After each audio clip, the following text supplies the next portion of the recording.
السلام عليكم ورحمة الله وبركاته.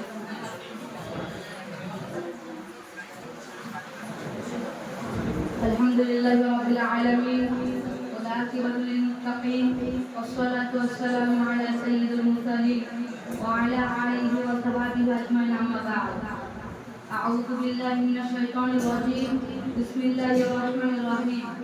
وقاتلوا حتى لا تكون فتنة ويكون الدين لله. صدق الله العظيم.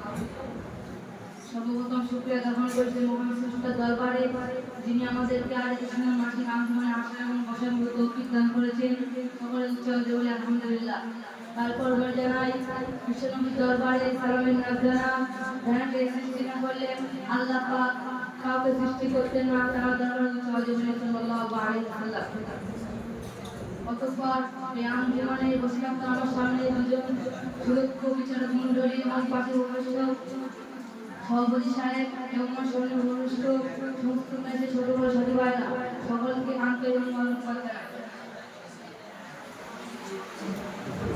বন্ধুগণ, আজ থেকে প্রায় 78 বছর পূর্বে ভারতবর্ষে ছিল অত্যাচারী ইংরেজ অর্থাৎ ব্রিটিশদের অধীনে। তারা এই ভারতবর্ষকে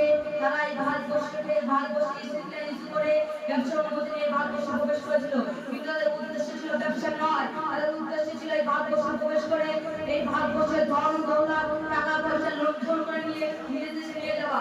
তারপর অধঃপতরা নিজেদের এই উদ্দেশ্যে অগ্রসর হতে লাগলো। অতএব তারা এই ভারতবর্ষের ধন দৌলত টাকা পয়সা লুণ্ঠন করে নিয়ে দেশে নিয়ে যেতে লাগলো। তারা এই ভারতবর্ষের ধন দৌলত টাকা পয়সা লুণ্ঠন করে নিয়ে গিয়ে ক্ষান্ত হয়নি, তারা এই ভারতবর্ষের মানুষের অত্যাচার নির্যাতন শুরু করে দিয়েছিল। তারা প্রত্যেকদিন দাড়ি পিছু 2.5 টাকা করে তার বসাতো, তারা নির্যাস করতে বাধ্য করত। তারা ঘোষণা করেছিল যে ভারতবর্ষের মানুষ এবং ভারতীয় গোয়েন্দাদের নীতি দৃষ্টি আইনি কানুন হবে ব্রিটিশের মতো।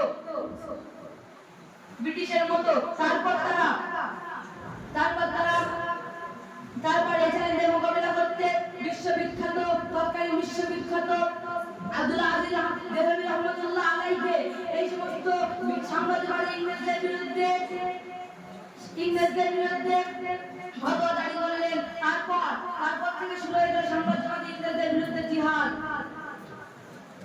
তাই 1757 খ্রিস্টাব্দে বিশ্ববিখ্যাত বুজুর্গি ইমদাদুল্লাহ মাক্কি রহমাতুল্লাহ আলাইহি নেতৃত্বে বহু আলেম ওলামা তাদের বিরুদ্ধে হাত থেকে অস্ত্র ছিনে নিয়েছিল, কামান ছিনে নিয়েছিল, গম ছিনে নিয়েছিল। তখন ইংরেজরা থাকতে না পারে ঘোষণা করলো যে সমস্ত মুসলমানের মুখে আছে দাড়ি এবং মাথায় আছে টুপি এবং পরনে আছে লম্বা জামা, তাদেরকে ফাঁসি দিয়ে ঝুলিয়ে দাও। তারপর 100 মিটার মধ্যে প্রায় 2 লক্ষ মুসলমানদের যাদের মাথায় ছিল টুপি, পরনে ছিল লম্বা জামা এবং মুখে ছিল দাড়ি, তাদেরকে ফাঁসি দেওয়া হয়েছে। তার মধ্যে ছিল 5000-এর বেশি আলেম ওলামা। বন্ধুগণ, তাই নয়, 1664 খ্রিস্টাব্দ থেকে নিয়ে 1867 খ্রিস্টাব্দ পর্যন্ত 14000 আলেম ওলামাকে তারা ফাঁসি দিয়েছিল। তারপর ফাঁসি দেওয়ার পর ক্ষান্ত হয়নি। ওই সমস্ত মুসলমানদেরকে তারা বলেছিল যে সমস্ত মুসলমান